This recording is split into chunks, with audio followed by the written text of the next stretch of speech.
macabre story of the Pawel family reveals a truth more terrifying than any curse.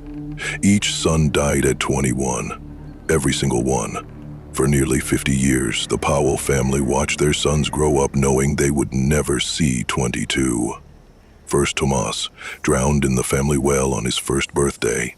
Then Jakub, crushed by his horse on a moonless night. And Tony fell from scaffolding that was never broken before. Jan burned alive in a locked study, clutching a confession that would change everything. But Elżbieta Pawel refused to believe in curses.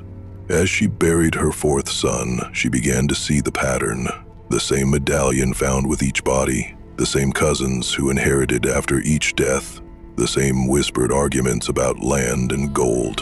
When her last son, Mateusz, turned 21, she tried everything to save him. She locked him away, tested his food, forbade him from traveling. But on the night of his birthday, she found him dead. The family medallion in his hand, his lips stained dark with poison. What started as a family curse became the most sinister conspiracy in colonial history. Kin murdering kin, son's sacrifice for inheritance, a mother's 47-year fight for truth against a family that would kill to keep their secret buried. When blood turns against blood and death becomes tradition, who can you trust when your own family's your executioner? The earth fell in heavy clumps against the wooden coffin as Elżbieta Pawel stood motionless in the colonial graveyard. Her black dress whipped around her thin frame in the November wind of 1789, but she felt nothing except the weight of the rosary clutched between her trembling fingers. Around her, villagers shifted uncomfortably, their whispers carrying across the cold air like prayers for the damned. "Another Pawel boy," someone murmured behind a gloved hand. "Gone at 21, just like the others." The priest's voice rose above the wind, but his Latin words seemed hollow, meaningless against the magnitude of what had been lost. 5 sons, he had whispered to Elżbieta before the service. God's will is mysterious indeed, but Elżbieta knew better. She had known for years that this was not God's will, not fate, not even the devil's work. This was something far more human, far more calculated, and infinitely more evil. As the last shovelful of dirt covered her son Mateusz's coffin, she lifted her eyes to the gray sky and made a silent promise. The truth would not die with him. The simple white burial shroud she had wrapped around her son bore dark stains that spoke of violence, not peaceful death. She had seen those stains before, on other sons in other years. The funeral ended, but Elżbieta remained. As the villagers departed, their relief palpable now that they could escape the cursed Pawel ground. She knelt beside the fresh grave and pressed her hand to the cold earth, feeling the weight of 47 years of sorrow settling into her bones. Then slowly she stood and walked toward home, her mind already traveling back through the decades to where it all began.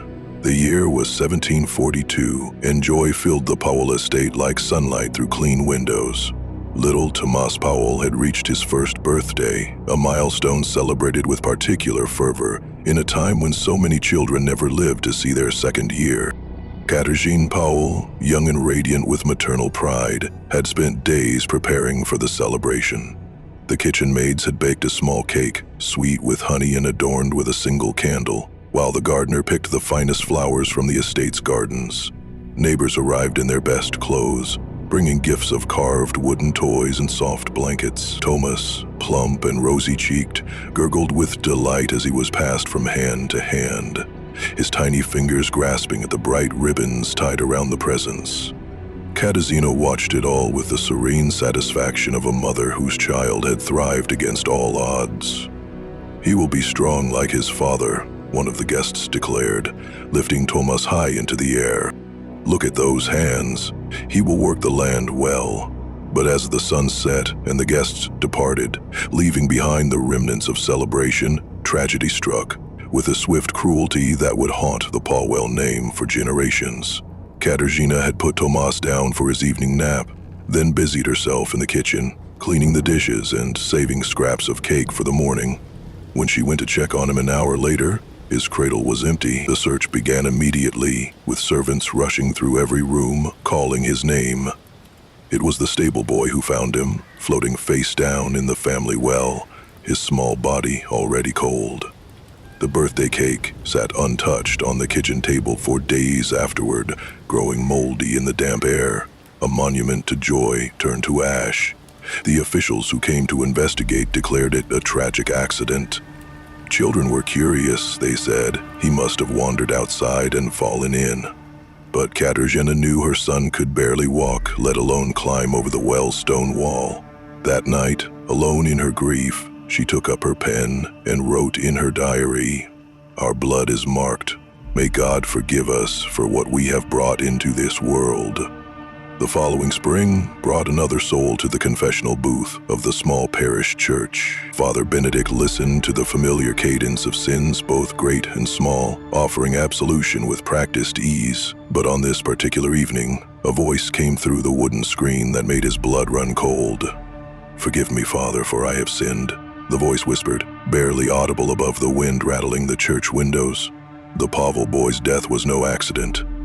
Father Benedict's hands stilled on his prayer book. "What do you mean, my child?"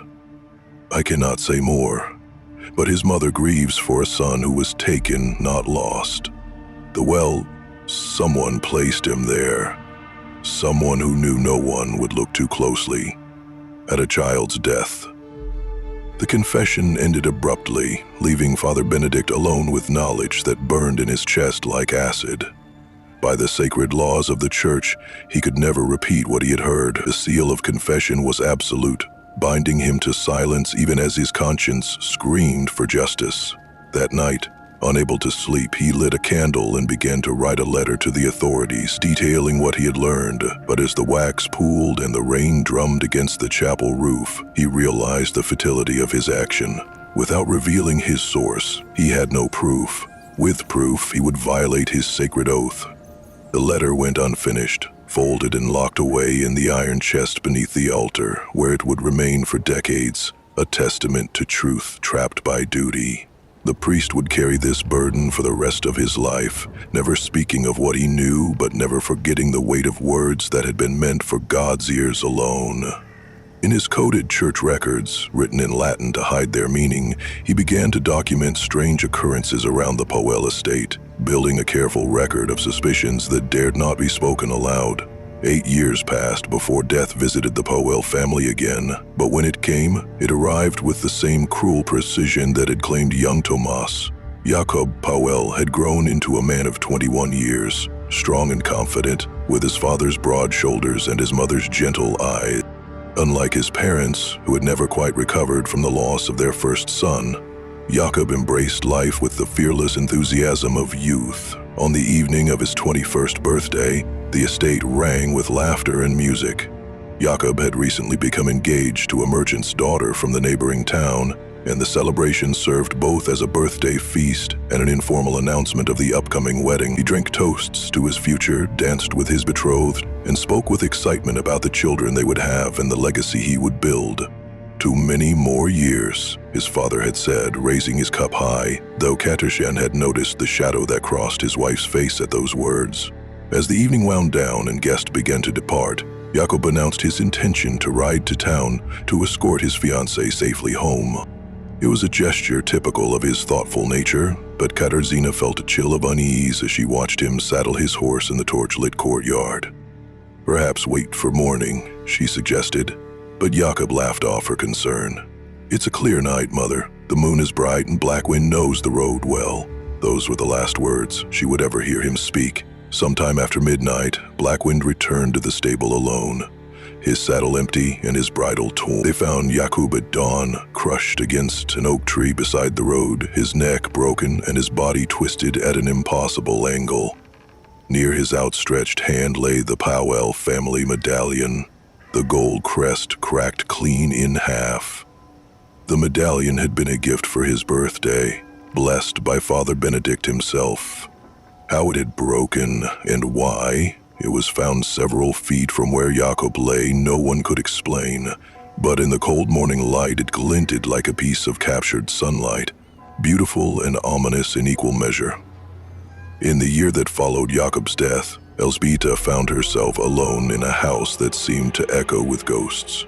She had married into the Pawel family as a young woman, bright-eyed and eager for the life that lay ahead. Now, at barely 30, she felt as though she had aged decades in the space of months. The halls of the estate seemed longer, the shadows deeper, and everywhere she looked, she saw reminders of the sons who would never return. It was during those long, sleepless nights that she began to truly listen to the whispers that followed her family name. Servants spoke in hushed tones about the Pawel curse, crossing themselves when they passed the family portraits. Merchants in town would grow quiet when she approached, then resume their conversations with nervous glances in her direction. But it was the words of a kitchen maid, spoken carelessly as she thought Elzbieta was out of earshot, that planted the first seed of a terrible suspicion. Every Pawel son will die at 21. Mark my words, the next one won't see 22 either. That night, Elzbieta sat at her writing desk and began what would become a 47-year quest for truth. In her careful handwriting, she recorded everything she could remember about Tomas's death, then Jakob's. She noted the similarities, both deaths on significant dates, both ruled as accidents despite troubling inconsistencies, both leaving behind family possessions in places they shouldn't have been. As she wrote, her hand began to shake not with grief, but with a growing certainty that fate had nothing to do with what had befallen her family. Someone was watching the Pawel sons, waiting for them to reach their majority, then striking with calculated precision. The question that kept her awake was not whether her remaining sons would die, but who among the people she trusted was orchestrating their murders. She finished her first journal entry as the sun rose, then locked the pages away in a secret compartment of her jewelry box. The truth, she realized, would have to be discovered piece by piece, testimony by testimony, until the pattern became undeniable. 15 years after Jakob's death, the Pawel family prepared once again to celebrate a son's 21st birthday. Antoni had grown up in the shadow of his brother's deaths, but, unlike his mother, he refused to live in fear of a date on the calendar. He was practical and hardworking, skilled with his hands, and beloved by the servants for his easy laughter and generous spirit. On the morning of his birthday, Antoni announced his intention to repair a section of the estate's roof that had been damaged in recent storm. It was typical of him to spend his birthday doing useful work rather than celebrating, but Elzbieta felt the familiar chill of dread as she watched him gather his tools. "Let the work wait," she pleaded. But Antoni just smiled and kissed her forehead. "Mother, I cannot live my life afraid of my own shadow. If I am meant to die today, then so be it. But I will not spend my last hours cowering in a corner." The celebration that evening was subdued compared to those of previous years. Guests came, but their laughter seemed forced, their smiles brittle. Everyone knew the history of the Pawel sons, and everyone was waiting for something terrible to happen. Antoni, determined to prove them wrong, threw himself into the festivities with almost desperate energy.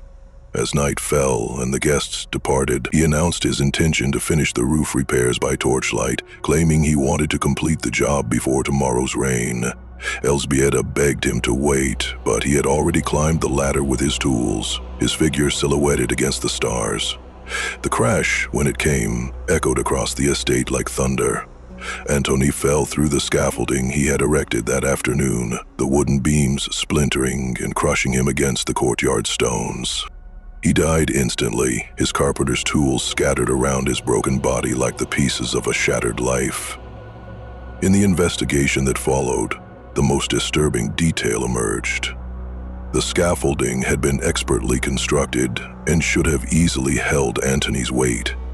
Yet it had failed at precisely the moment when his death would seem most like an accident. One of the older servants, examining the broken wood, muttered under his breath, "No scaffolding was ever broken before like this. Someone weakened these joints." Elzbieta clutched her journal tighter as they carried Antoni's body inside, her mind racing with terrible calculations. 3 sons, 3 accidents, all on their 21st birthdays. The pattern was unmistakable now, but the perpetrator remained hidden in the shadows, patient and methodical as death itself. The year after Antoni's death marked a turning point in Elzbieta's investigation. Grief had sharpened her mind rather than clouding it, and she began to approach her family's tragedy with the systematic determination of a scholar unraveling a complex text. She spent hours in quiet conversation with the servants, asking careful questions about visitors, arguments, and unusual occurrences around the times of each death. What emerged from these conversations painted a disturbing picture of family dynamics that she had never fully understood. These servant testimonies, carefully written down and preserved in her growing collection of evidence, revealed a pattern of late-night meetings between her husband's cousins, whispered arguments about inheritance laws, and suspicious coincidences that surrounded each tragedy. Maria, the head housekeeper who had served the family for 30 years, provided the most damning testimony. She recalled overhearing the cousins discussing land deeds just days before Jakob's death, their voices carrying through the thin walls of the estate's library. Ellie spoke of what would happen when the direct line failed, Maria whispered, her hands trembling as she signed her statement. They used words like when, not if. The stable boy, now grown to manhood, remembered how the cousins had visited the night before Antoni's accident, examining the scaffolding and offering helpful suggestions about its construction. The cook noted how they always seemed to arrive for extended visits just before each son's birthday, and how they always departed immediately after the funeral, their mourning brief and their inheritance claims swift. As Elzbieta folded each testimony and placed it carefully in her journal, she felt the terrible weight of understanding settling over her. These were not random accidents or divine punishment. They were carefully planned murders orchestrated by people who shared her family's blood but not their conscience. The cousins stood to inherit significant portions of the Pawel estate if the direct male line failed, and they had apparently decided not to leave such matters to chance. Her hands shook as she locked the testimonies away, not from fear but from rage. She had 2 sons left, and now she knew exactly who was planning to kill them. By 1767, the whispers had grown too loud to ignore. Throughout the village and the surrounding countryside, people spoke openly of the Pawel curse, a supernatural affliction that doomed every son of the family to die on his 21st birthday. Children crossed themselves when a Pawel passed by. Merchants offered prayers with their goods, and young mothers clutched their sons closer when the family name was mentioned. Elzbieta found the superstition both helpful and maddening. Helpful because it provided cover for her investigation. People expected her to be obsessed with death and omens, so her careful questioning and record-keeping seemed like the natural behavior of a grieving mother trying to understand her family's fate. Maddening because she knew the truth was far more human and far more evil than any supernatural curse. On a cold winter night, she knelt in the family chapel, surrounded by dozens of candles, their flames casting dancing shadows on the stone walls. To any observer, she appeared to be praying for divine intervention against the curse that plagued her bloodline. In reality, she was planning. Her remaining sons, Jan and Mateusz, were 18 and 15 respectively. She had 3 years to prepare for Jan's 21st birthday, 3 years to gather enough evidence to expose the conspiracy and protect her children. The prayer beads she clutched had been blessed specifically to ward off the Pawel curse, a gift from Father Benedict who seemed to understand more than he could say. As the candles burned lower, Elzbieta made a solemn vow. "This is no curse," she whispered to the empty chapel, her voice echoing off the stone walls. "This is murder, and I will prove it before they take another son from me." The village might believe in supernatural forces, but Elzbieta put her faith in earthly justice. She would use their superstition as a shield while she gathered the evidence needed to expose the truth. The Pawel curse would end, but not because of prayers or divine intervention. It would end because a mother refused to let her children's killers hide behind the convenient fiction of fate. When she finally rose from her knees, the last candle was guttering in its holder, but her resolve burned brighter than ever. The year 1777 arrived with the weight of inevitability. Jan's 21st birthday loomed like a storm on the horizon, and Elzbieta had spent months preparing for it with the meticulous care of a general planning for siege. She banned alcohol from the house, canceled all travel plans, installed new locks on every door and window, and insisted that Jan sleep in a room directly adjacent to her own. Her precautions drew mockery from some and pity from others, but Elzbieta no longer cared what people thought. She had identified her enemies and understood their methods. The cousins were patient, careful, and clever, but they were not supernatural. They could be outwitted by a mother determined to save her son. On the morning of Jan's birthday, she barely left his side. She watched him eat meals she had prepared herself, accompanied him to the village church for a protective blessing, and kept him occupied with indoor activities throughout the day. As evening fell and no accident had occurred, she began to hope that her vigilance had been enough. It was after midnight when the smell of smoke woke her. She rushed from her room to find the hallway filled with thick, choking fumes. The fire had started in the locked study where Jan had gone to write in his diary, a room she had thought was safe because only family members had keys. By the time she reached the door, the flames were too intense to approach. They found Jan's body the next morning, charred and twisted, clutching what remained of a letter he had been writing. The fire had consumed most of the paper, but fragments survived, and in her son's careful handwriting, Elżbieta could make out devastating words: poison, inheritance, medallion. It must end at 21. As she knelt beside his body, weeping over the ashes of his final confession, she realized that Jan had discovered the same truth she had been pursuing. Her gentle, thoughtful son had died trying to expose his own killers, leaving behind evidence that would have saved his brother if only it had been completed. The burned fragments of his letter became her most precious evidence, proof that the conspiracy was real and that her remaining son was running out of time. In the weeks following Jan's death, Elżbieta became like a woman possessed. She spent every daylight hour studying the surviving scraps of her son's letter, using a magnifying glass to make out words that had been partially consumed by flame. The fragments told a story that confirmed her worst fears, while revealing new depths to the conspiracy that had claimed her children. The word poison appeared multiple times, suggesting that the killers had used more than apparent accidents to claim their victims. Inheritance was surrounded by dates and numbers that seemed to refer to land transfers that had occurred after each death. Most chilling of all was a partial sentence that read, "The medallion is the signal that," before the fire had consumed the rest. She remembered the medallion found with Jacob's body, cracked and gleaming in the morning light. Had it been a calling card left by the killers, a way of marking their work? She began to search through her memories of the other deaths, looking for similar tokens or signs that she might have missed in her grief.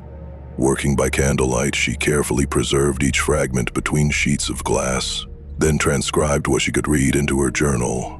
The collection grew slowly, but each word felt like a piece of a puzzle that was finally beginning to take shape. Jan had been close to exposing everything when they silenced him, but his sacrifice would not be in vain. As she pressed the last fragment into her journal, Elżbieta made a new vow. Her remaining son Mateusz was only 18, which gave her 3 years to complete Jan's work. She would identify every conspirator, document every crime, and gather enough evidence to ensure that justice would finally be served. The killers had made one crucial mistake. They had killed a son who was not only innocent but intelligent enough to uncover their methods. Jan's burned confession became the foundation of everything that followed, the proof that the Pawel curse was nothing more than human greed dressed up as supernatural tragedy. His death had given her the key to saving his brother, and she intended to use it. The years between Jan's death and Mateusz's coming of age passed like a slow dream filled with dread. Elżbieta watched her youngest son grow from a boy of 18 into a young man of remarkable character, gentle and thoughtful like Jan, but with a streak of his father's stubborn independence that both comforted and terrified her. Mateusz had grown up knowing the family history, but unlike his mother, he refused to live in fear of a date that might never come. He spoke often of marriage, of traveling to see the world beyond their small colonial village, of building a life that would honor his brother's memory without being dominated by it. His childhood drawings, which Elżbieta kept carefully preserved in a wooden box, showed a boy's vision of happiness, family gatherings, pictures of brothers he had never known but deeply missed. "Mother," he would say when he caught her staring at him with the intensity of someone memorizing a face, "I am not cursed. I am alive, and I intend to stay that way." But as his 21st birthday approached, Elżbieta's surveillance became impossible to ignore. She hired additional servants whose real job was to watch the house for intruders. She had a new lock installed on Mateus's bedroom door every month. She insisted on tasting his food before he ate and checking his horse's tack before he rode. The behavior that had once seemed eccentric now appeared openly desperate, and Machetus grew increasingly frustrated with restrictions that made him feel like a prisoner in his own home. "You cannot protect me from fate, Mother," he said after she forbade him from attending a friend's wedding. "If I am meant to die, then I will die, whether I am locked in this house or free in the world." But Elzbieta knew something Mateusz did not. Fate had nothing to do with what was coming for him. She had spent 3 years gathering evidence, building cases, and identifying the exact members of the conspiracy that had killed his brothers. What she could not figure out was how to prove their guilt before they struck again, or how to protect her son without revealing the terrible truth that would destroy what remained of their family's reputation. In 1786, 2 years before Mateusz's fateful birthday, an event occurred that sent Elzbieta's carefully maintained composure spiraling into barely controlled panic. The family medallion, the same gold crest that had been found beside Jakob's body, appeared among Mateus's possessions, presented as a birthday gift from cousins who had not visited the estate in months. When Elzbieta saw the medallion lying innocently on Mateus's writing desk, she felt as though ice water had been poured into her veins. This was the signal Jan had written about, the marker that indicated the killers had chosen their next target and begun their preparations. She snatched it up immediately, her hands shaking as she examined the familiar engravings that had once symbolized family pride, but now represented only death. "Where did this come from?" she demanded, but Mateusz could only shrug. "Cousin Robert left it yesterday while you were at church.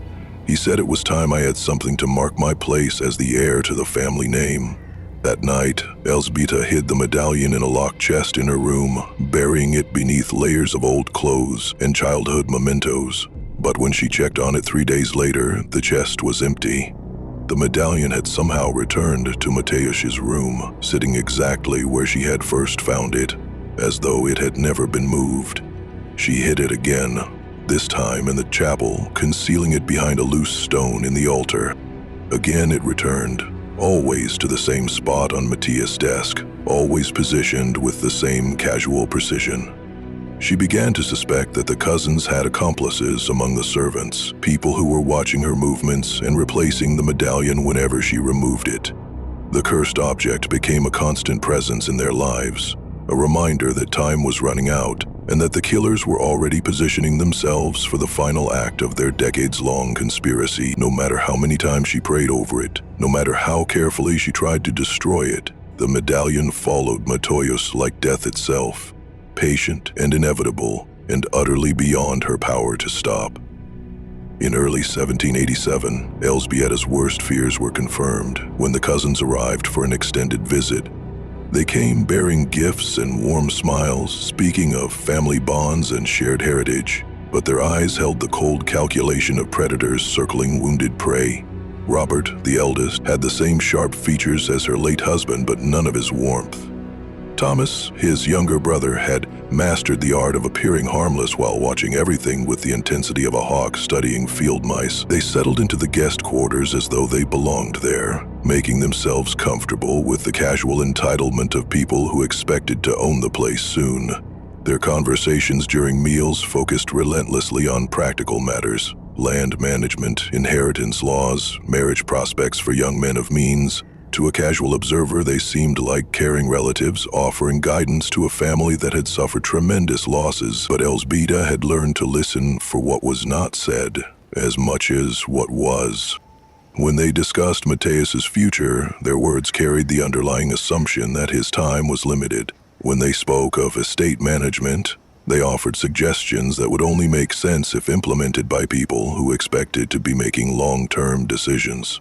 Most damning of all were the conversations she overheard when they thought she was out of earshot. "He's nearly 21, Thomas whispered to his brother as they stood in the library examining legal documents. "Then the land is ours, and we can finally modernize this place properly." "The last one," Robert replied with satisfaction. "After all these years, we'll finally be free of the direct line and their sentimental attachment to outdated farming methods." Elżbieta pressed herself against the corridor wall, her heart hammering as she realized she was listening to her son's killers discuss his death as casually as they might plan a business transaction. They spoke with the confidence of people who had never been caught, never been suspected, never been challenged in their systematic elimination of an entire bloodline. When she finally crept away from her hiding place, clutching her rosary until the beads left marks on her palms, she understood that time had almost run out. The cousins were here to oversee Mateos's death personally, to ensure that nothing went wrong with their final move. She had less than 2 years to find a way to expose them, but they had spent decades perfecting their methods while she had only recently learned to suspect them. By the summer of 1788, Elżbieta's desperation had driven her to seek help from the one source she had avoided throughout her decades-long investigation, the church. Father Benedict had aged considerably since those early days when he had written unsent letters about confessions he could not reveal, but his eyes still held the weight of secrets that had burdened him for nearly half a century. She found him in the chapel one morning after Mass, kneeling before the altar in a pool of colored light from the stained glass windows.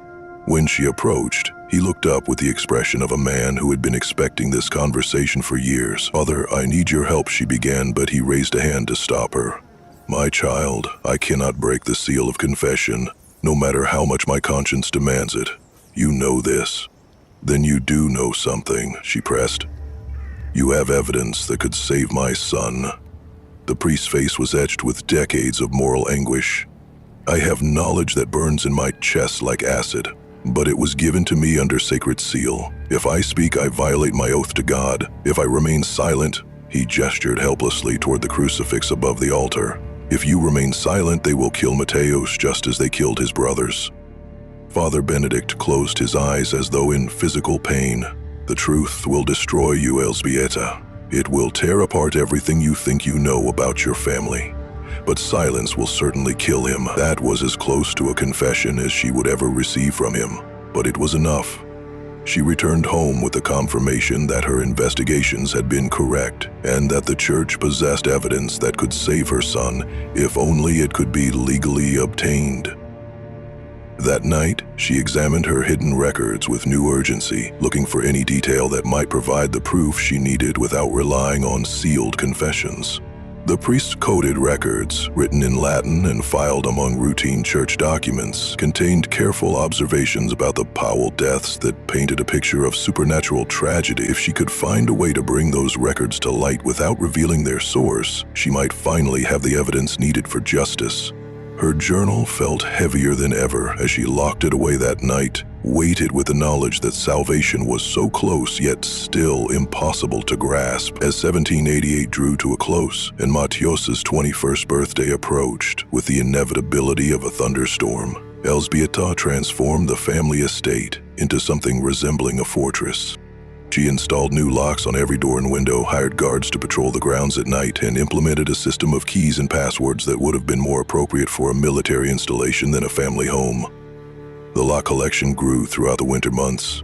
Heavy iron deadbolts for the exterior doors, delicate brass mechanisms for interior rooms, padlocks for storage areas that had never been secured before. Chains appeared across gates that had stood open for decades.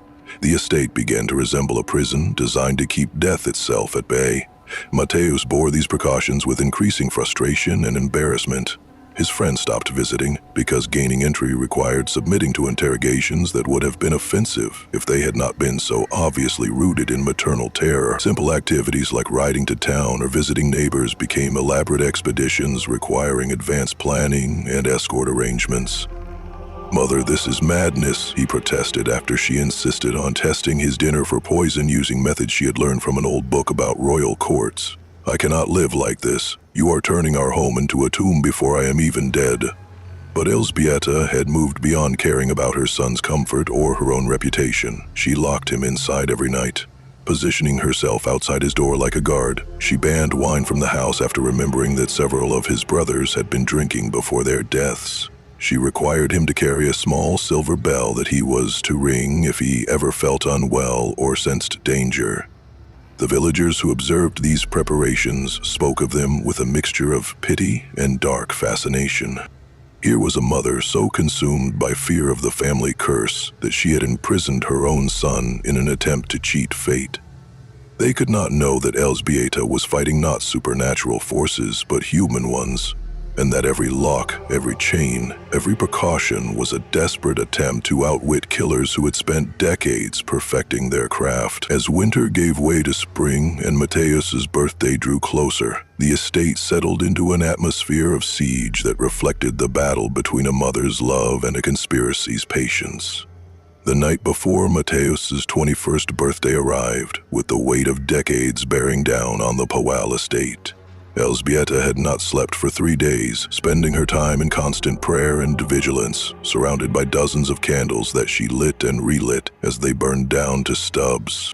The chapel had become her command post, filled with the flickering light of her desperate faith and the smoky residue of countless hours of pleading with a God who seemed determined to test her endurance to its absolute limit. Mateus paced in his locked room like a caged animal, his patience finally exhausted by months of imprisonment disguised as protection. "Mother," he called through the door, "I am not cursed. I am alive. Let me prove it by living." But Elżbieta could not answer him. Her voice had become a whisper from hours of prayer, and her hands shook so violently that she could barely hold a rosary. Every sound made her jump. The wind in the trees, the settling of old wood, the distant call of night birds. She knew the cousins were somewhere nearby, waiting for their moment, armed with methods she had never been able to fully anticipate or counter. The candles on the altar had burned down to pools of wax by the time the church bell in the village began to chime midnight.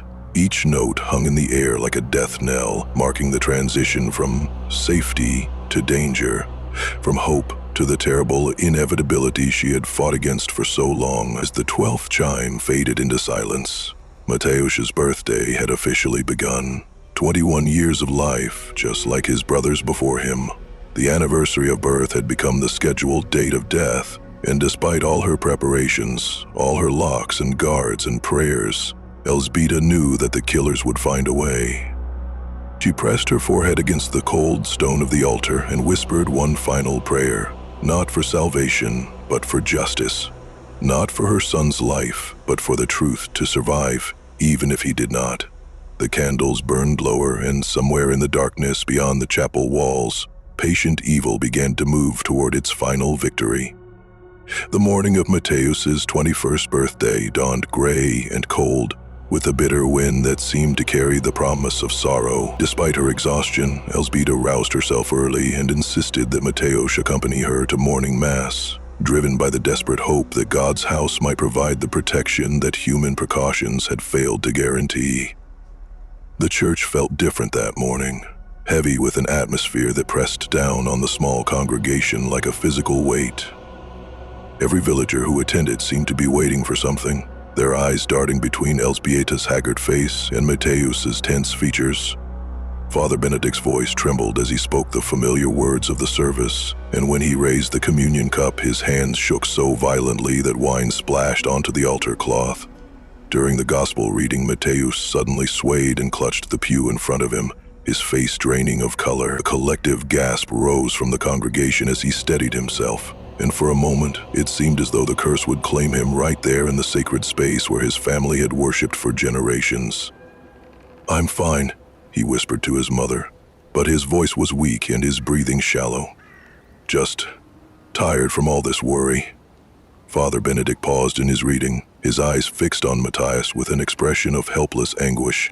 The priest's vial of holy water, blessed specifically for protection against evil, lay shattered on the floor beside the altar where it had slipped from his trembling fingers.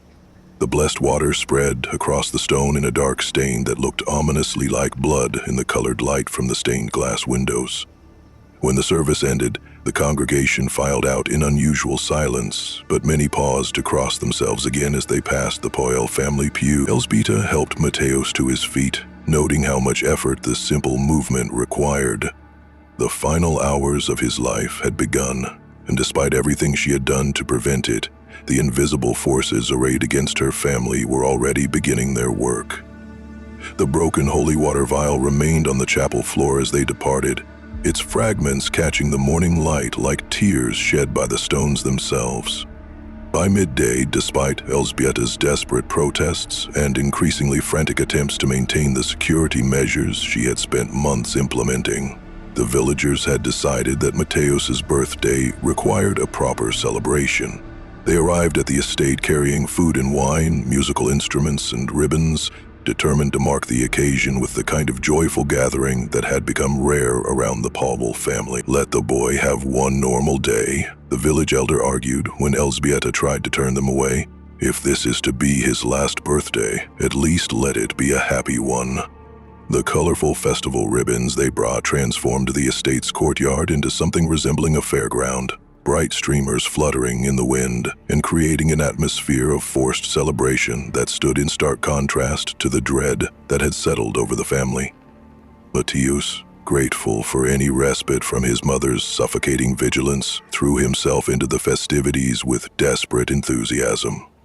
He danced with the village girls, sang traditional songs with a voice that grew stronger as the day progressed, and drank toasts to his future with a kind of defiant joy that comes from refusing to surrender to fear. For a few brief hours, he managed to convince himself and everyone watching that he was just a normal young man celebrating another year of life.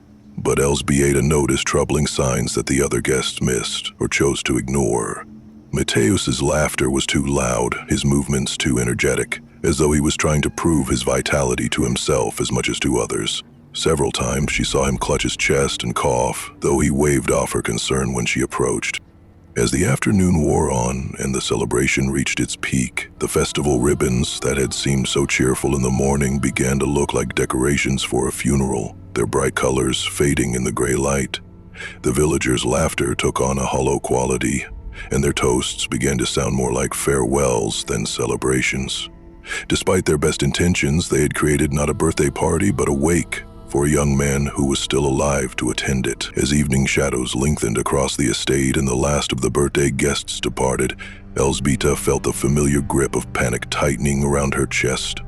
The celebration had consumed most of the day, but the most dangerous hours still lay ahead. In her experience, the family curse, or rather the family killers, preferred to strike during the dark hours when witnesses were few and accidents could be more easily staged. "You must sleep early tonight," she insisted, though Mateusz was clearly still energized from the day's festivities and showed no inclination toward rest. "Mother, I feel more alive than I have in months," he protested. "Surely one night of normal celebration cannot hurt."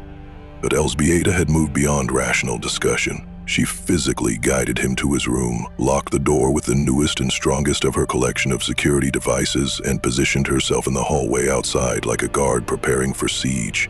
The key to his bedroom, crafted by the village's most skilled metalsmith and blessed by Father Benedict himself, felt heavy in her hands, a tangible symbol of her determination to protect her last surviving son.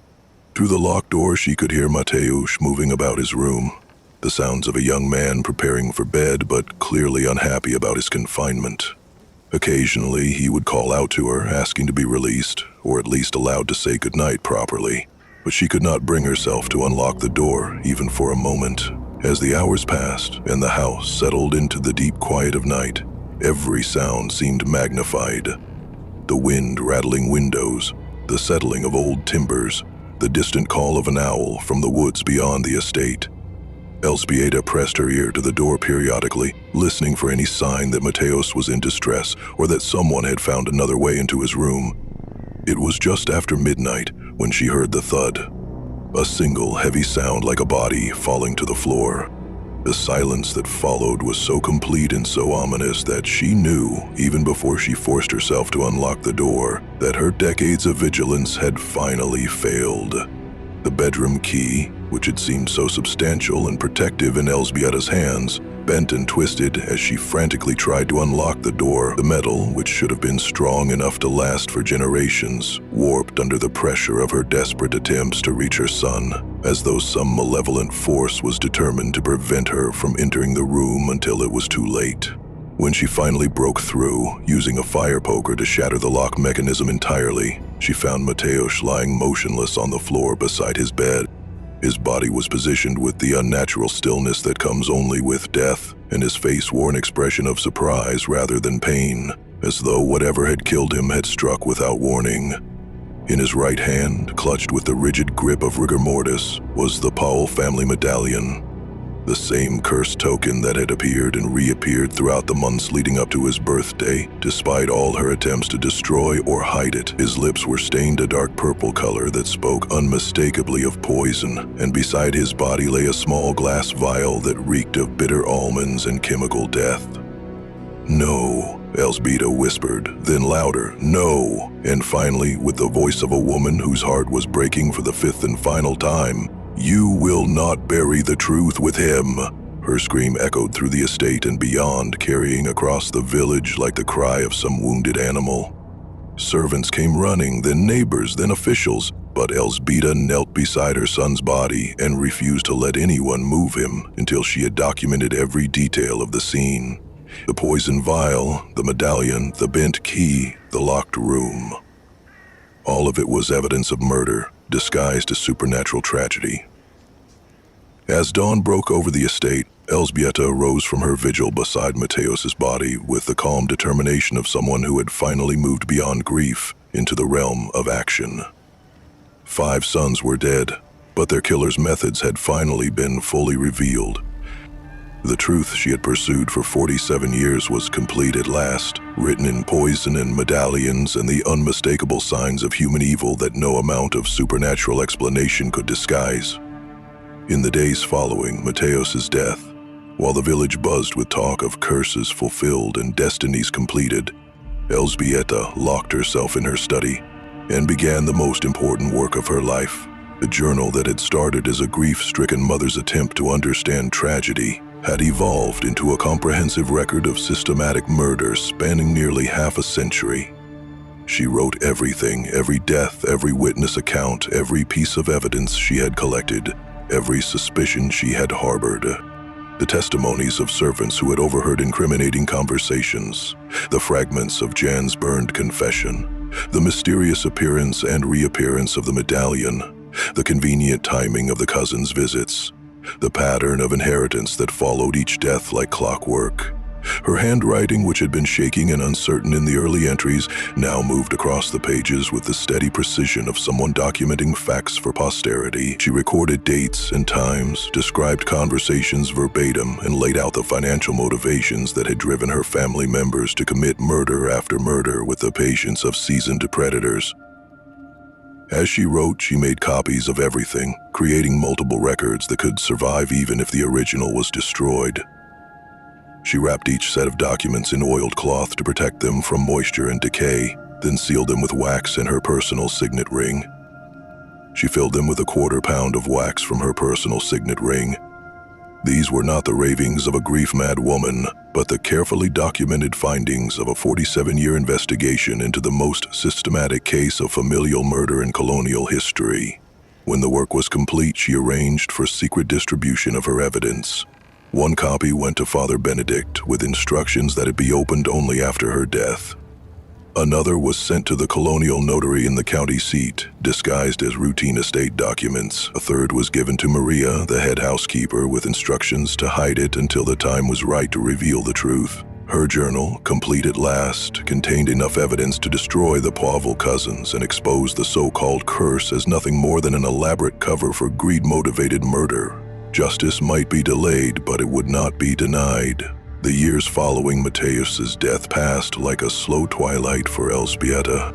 She remained in the crumbling estate, now truly alone for the first time in her adult life, watching as the great house that had once been filled with the laughter of children and the bustle of family life gradually decayed around her.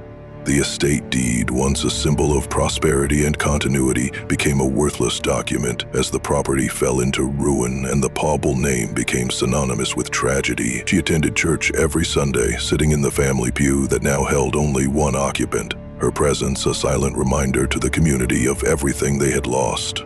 Father Benedict, now ancient and bent with age, would nod to her during services, but never spoke directly about the sealed envelope she had given him years earlier. The understanding between them was complete. The truth would outlive them both. The cousins, now the legitimate heirs to what remained of the Pawel fortune, made no effort to visit or maintain the estate. They had achieved their goal of eliminating the direct male line, but their victory felt hollow in the face of property that was worth far less than they had expected, and a family name that carried more curse than blessing. Elżbieta spent her final years tending a small garden behind the chapel, growing flowers that she carried to the graves of her 5 sons every week. She spoke to them as she arranged the blooms, telling them about her investigation, about the evidence she had gathered, about the justice that would eventually come. Her neighbors thought she was talking to ghosts, but Elżbieta knew better. She was talking to the future, to the day when someone would read her journal and finally understand what had really happened to the Pawel family. When death finally came for her in the winter of 1802, it found her in her own bed, surrounded by journals and documents that told the complete story of a mother's love and a family's destruction. The crumbling estate deed lay on her nightstand, worthless except as evidence of how thoroughly greed could destroy the very thing it sought to possess. Decades passed before the truth finally emerged from the shadows where Elżbieta had carefully hidden it. The discovery came in 1847, when colonial archives were being transferred to a new courthouse, and clerk discovered a sealed envelope marked with instructions that it should not be opened until 50 years after Elżbieta Pawel's death. The archive discovery note, filed with meticulous bureaucratic precision, recorded the moment when Elżbieta's journal was finally brought to light. The clerk who opened the envelope expected to find routine estate documents or family records. Instead, he uncovered the most comprehensive documentation of serial murder in the colonial period, complete with witness testimonies, physical evidence, and a motive that painted a devastating picture of family greed run amok. The whispers that followed the discovery rippled through the county like wildfire. The Pawel curse, which had been accepted as supernatural fact for more than half a century, was revealed to be nothing more than an elaborate cover for systematic murder. The cousins who had inherited the estate were exposed as the architects of a conspiracy that had claimed 5 lives over the course of 47 years. Though most of the perpetrators had died of old age by the time the truth emerged, their descendants bore the shame of the revelation. The Pawel name, already associated with tragedy and supernatural dread, became synonymous with a different kind of horror. The horror of human evil disguised as divine punishment. Church records were examined and found to contain Father Benedict's coded testimonies written in Latin and filed among routine documents to hide their significance. Legal documents were scrutinized and revealed the pattern of convenient inheritance transfers that had followed each death. The investigation that Elżbieta had conducted in secrecy and solitude was finally validated by official inquiry. The discovery transformed the Pawel family from victims of inexplicable fate into martyrs of human greed, their story serving as a cautionary tale about the lengths to which people will go when money and land are at stake. The curse was broken not by supernatural intervention, but by the patient work of a mother who refused to let her children's murders go unavenged. In the present day, in a quiet archive in Eastern Europe where colonial documents are preserved behind climate-controlled glass, a descendant of the Pawel family made a discovery that would finally close the circle of tragedy and truth that had begun nearly 3 centuries earlier. Sarah Pawel, a genealogy researcher tracing her family roots, had expected to find routine immigration records and birth certificates. Instead, she found herself reading her ancestors' trembling words. "Do not forget them. Remember my sons. Let their deaths have meaning by ensuring the truth survives." The journal, preserved through decades of careful archival work, told a story that transformed Sarah's understanding of her family history. The Pawel curse, which had been passed down through generations as a cautionary tale about fate and supernatural retribution, was revealed to be something far more human and far more tragic. The systematic murder of children by relatives who valued land more than life. As she read Elżbieta's meticulous documentation, Sarah felt the weight of inherited trauma lifting from her shoulders. Her family had not been cursed by supernatural forces or marked by divine displeasure. They had been victims of human evil, and their suffering had meaning precisely because one woman had refused to let their deaths go unrecorded. That afternoon, Sarah drove to the small cemetery where the Pawel family plot still existed, though the headstones were weathered and the family name was barely legible after centuries of wind and rain.